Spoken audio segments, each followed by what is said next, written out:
Okay, this is the slope review worksheet. I'm going to try to do at least as many of the odds as I can in 10 minutes. The first section says use the tables to determine the slope of the represented linear relationship. When we did this in class, and you can look at the notes online, we pointed out that you really only need 2 points. We have 4 points of information, 4 x's and y's together. I don't need all 4. So for problems 1 and 3, I'm just going to pick out 2 points. Maybe I don't want to deal with negative numbers, so maybe I won't pick that point for number 3. Maybe I'll pick the last 2 points. It doesn't really matter. Just pick 2 points. So on number 1, I picked the first 2. You're looking for your change in y. How is y changing? And then you find how x is changing, and you divide them. The change in y divided by the change in x. Okay? So how is y changing? It went up by 2. That's a positive change of 2. How did x change? It went up by 1. That's a positive change of 1. So my slope is my 2 over 1. Change in y divided by change in x. 2 divided by 1 is 2. So the simplified answer is 2. Okay, number 3. Going from 8 down to 2 is a negative change. It's getting smaller. That's a change of negative 6. From 5 up to 9, that's 6, 7, 8, 9. That's a positive change of 4. So for this one, we have negative 6 over 4. You can reduce that. If you're not sure about what that would be, just go ahead and put in your calculator, Control Divide, to get your fraction template, and put in negative 6, and then down arrow to the 4, and then right arrow, and then when you push enter, it reduces it for you and gives you negative 3 over 2. Excuse me. There you go. So you can probably do these on your own. Let's go ahead and do the odd numbered graphs. Use the graphs to determine the slope of the represented linear function. Okay, so all we're looking for is the slope. Remember, the slope is my m value. And if it's a positive slope, you're going to be counting up and to the right. If it's a negative slope, you're going to be counting down and to the right. Now, there's 2 special cases. If it's a horizontal line, it's going to be a slope of 0. Let me get the light on. I have a sensor here. If it's a horizontal line, your slope is 0. If it's a vertical line, your slope is undefined. Okay? We did a foldable in class that you can refer to, and if you don't have it or you lost it, I took a picture of the foldable and it's online as well. Okay, so this is going downhill, so it's a negative slope. So we need to count down and right, down and right. Okay? So I'm going to write that right here, down and right. Now what do I count? Let me try to zoom in so you can look at it a little better. I got to find some points, some places where the line goes right through the grid. Like right here is a good one. And right here is a good one. I want it to go right through all the 4 corners of the grid. The crosshair, so to speak. There's 3 good points. So from there, my stair steps are going down and right. 1 down, 3 to the right. 1 down, 3 to the right. That would be negative 1 for the 1 down.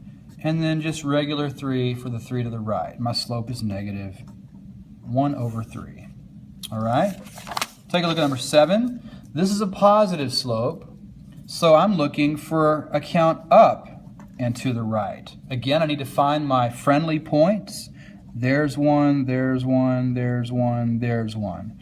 I'm counting up 2, 1 to the right. Up 2, 1 to the right. Up 2, 1 to the right. I like to do it over and over because that tells me if I keep staying on the line, doing it over and over, I know I have the correct numbers. Up 2, 1 to the right. You can reduce that. 2 divided by 1 is 2. And either one of those answers is technically correct. Okay, number 9's in the middle.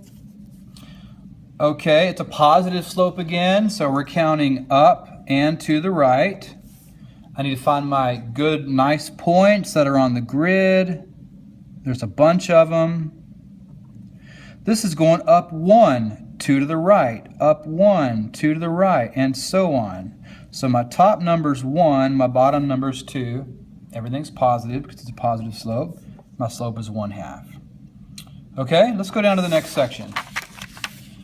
It says identify the slope in each situation. Well, if you already have y by itself, it's really easy to find the slope. It's the number with your x. So number 11 is easy. Y is by itself on the left-hand side, and the 5 is with the x, so my slope is 5. It's that easy. Now I'm not going to do number 12, but what you would have to do is move everything over to the other side, opposite math, and even divide by that -1 to get that by itself. Let's do 13. Actually 13, that turned out being kind of easy also.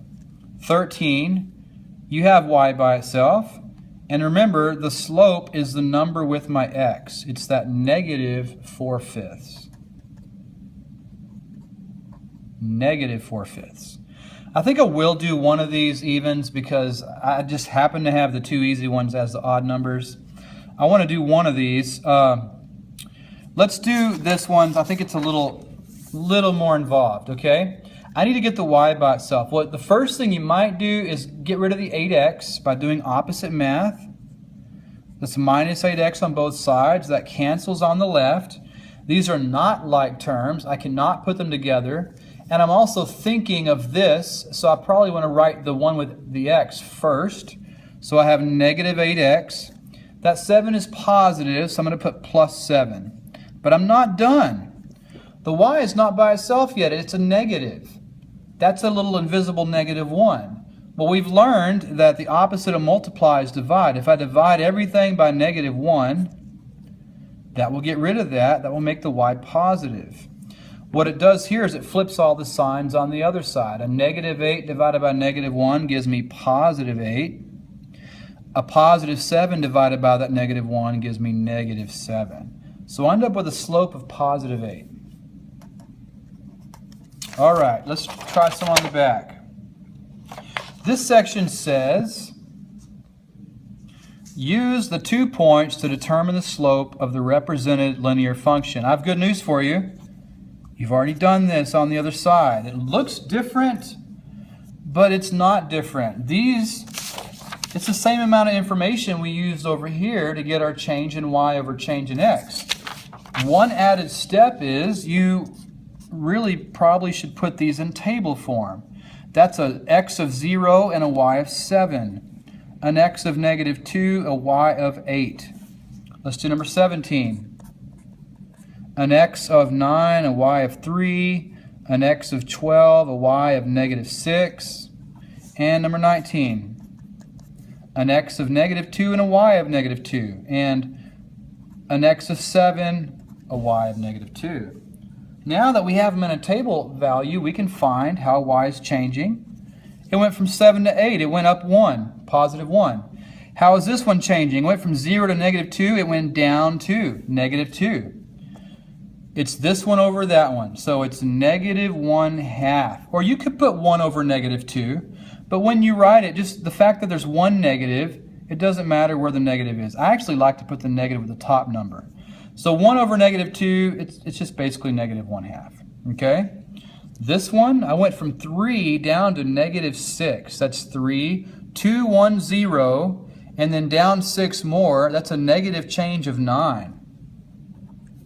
Okay? And then this one, 9, 10, 11, 12. That's a positive change of 3. So you have -9 over 3. You can divide that and you get -3 is your slope. Number 19. Oh, it didn't change at all. What number do we use? 0 on top. From -2 up to 7. From -2, I go -1, 0, and then all the way up to 7. That's 7 more. That's a total change of +9. What is 0 divided by +9? That's going to be 0. All right? So there's those. We're going to do 2 word problems, the odd numbered word problems. Okay, so it's asking, if you were to graph the equation represented by the following situations, what would the slope be? That's my m value. And what does it mean in the context? And I think what we did, we changed it. We just asked you to give us the slope and then give us the equation of the line, because that was the direction we're headed in. Remember the words per, each, and every. They help you find the slope. They're not always there, but they're very often there. I'll put per, every, each, but it's the same thing. John charges $10 plus $16 for every hour. That's a typo. Every hour he mows a yard. So the word every is closest to the 16. That is my slope. So when I do my y equals mx plus b, that's my m. Now what's the b? It's the 10. He charges this as a one-time fee, and he charges this as an over and over fee every hour he mows. Okay? Number 23, if I can get out of the dark. Joanne has read 7 books and plans to read 2 books each week. The word each is right there by the word week, right? And it says until the end of the semester. Each, what number is closest to that? The number 2, that is my m. Y equals 2x. Does it make sense to have plus 7? Yeah, she's already read 7 books. That's her starting value. She began, we call B the beginning value. She began this situation having already read 7. And then this is my over and over value, 2 books each week, over and over every week. There you go.